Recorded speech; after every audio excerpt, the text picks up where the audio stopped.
এই মুহূর্তে সবচেয়ে বড় খবর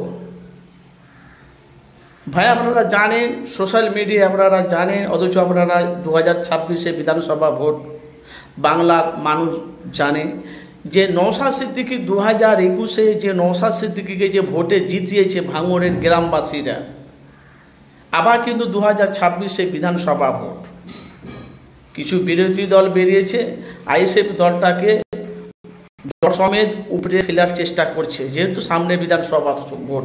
কেন? নওশাদ সিদ্দিকী আপনারা জানেন যে অন্যায়ের উপরে প্রতিবাদ করে, যেখানে অন্যায় সেখানে ঝাঁপিয়ে পড়ে। তার সাথে সাথে ভাই, যে ফুরফুরা শরীফের যে নওশাদ সিদ্দিকী ফুরফুরা শরীফ থেকে যিনি ভাঙড়ের এমএলএ অথচ বিধায়ক,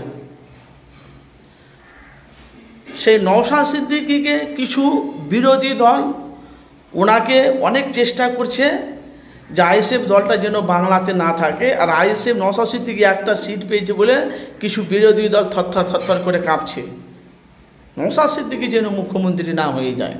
আসেন, বক্তব্যটি শেষ পর্যন্ত আপনারা শুনবেন, অবশ্যই আপনাদের মূল্যবান মতামত জানাবেন। যেহেতু ভাই, যে শওকত মোল্লা আপনারা জানেন বিধানসভা গেটের সামনে অন ক্যামেরার সামনে বলেছে আইএসএফ দলটাকে যদি আমি না হারাতে পারি, আমি রাজনীতি দীর্ঘদিন রাজনীতি করছি, যে রাজনীতিকে আমি পদত্যাগ করে দেবো, রাজনীতি আমি করব না।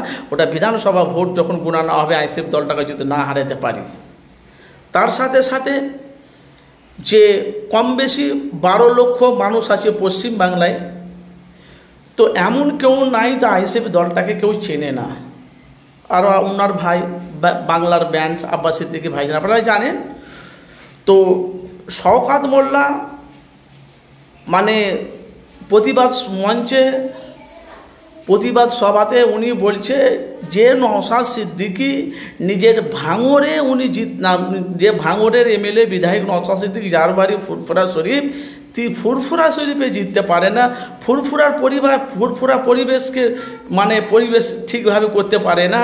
যেহেতু ফুরফুরা শরীফে জিততে পারে না, তো ভাঙড়ের মানুষকে কি আশা দিতে পারে? এটা হলো শওকত মোল্লার অন ক্যামেরার সামনে সরাসরি লড়াই, মানে কুমন্তব্য নওশাদকে নিয়ে। নওশাদ সিদ্দিকী নিজের এলাকাতে তো উনি জিততে পারে না, তো ভাঙড়ে এসে মানুষের কী সেবা যত্ন করবে? আপনারা বলেন, যেহেতু সামনে বিধানসভা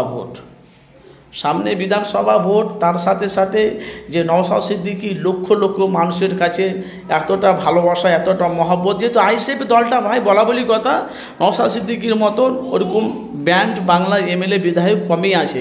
কিন্তু ভাই লড়াইটা হবে কিন্তু ভাঙড়ে, যেহেতু একটা সিট পেয়েছে। ভাঙড়বাসীদেরকে বলছে নওশাদ সিদ্দিকী নিজের ফুরফুরা শরীফে ওখানে উনি জিততে পারে না, ওখানে মানুষের জন্য কিছু করতে পারে না, তো তোমাদের এখানে এসে ভাঙড়ে এসে কী করবে নওশাদ সিদ্দিকী? ওইখানে এসে যদি নওশাদ সিদ্দিকী কিছু করতে না পারে, তাহলে ভাঙড়ের মানুষকে ভাঙড়ের মানুষ তাহলে নওশাদকে 2021 কী করে ভোটে জিতালো? এটাতে একটা প্রশ্ন উঠে আপনাদের কাছে, আপনাদের মতামত জানান যে 2026 নওশাদ সিদ্দিকী ভাঙড়ে জয়ী হতে পারবে? কেন আপনারা জানেন ভাইজান, 2026 কিন্তু মার কাটাকাটি কিন্তু বিধানসভা ভোটে কিন্তু ভাই ঝামেলা অশান্তি হবে, আপনারা জানেন। তার সাথে সাথে যে আইএসএফ দলটা, যে কিছু বিরোধী দল থরথর করে কাঁপছে, 2026 ভালোভাবে ভোট হবে তো, আর কয়টা সিট পাবে না পাবে আপনাদের মতামত জানাবেন। কিন্তু ভাই আইএসএফের দলটাকে জট সমেত উপড়ে ফেলার চেষ্টা করছে কিছু বিরোধী দল, আপনাদের মতামত জানাবে। যেহেতু সামনে বিধানসভা ভোট, শওকত মোল্লা বলছে উনি তো ফুরফুরা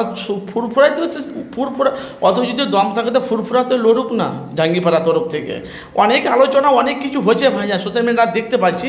কিন্তু ভাই সামনে বিধানসভা ভোটে ভাই আইএসএফ দলটা জিতবে কি আমি বলতে পারবো না, কেন সংখ্যালঘু মানুষ কী করবে বলতাম। কিন্তু লোকসভা নির্বাচনে ভোটে নওশাদ সিদ্দিকী ভাইজান 17টা প্রার্থী দিয়েছিলেন, কিন্তু বাংলার মানুষ কিন্তু নওশাদ ভাইজানকে ভোট দেয়নি, নওশাদ সিদ্দিকীর সাথে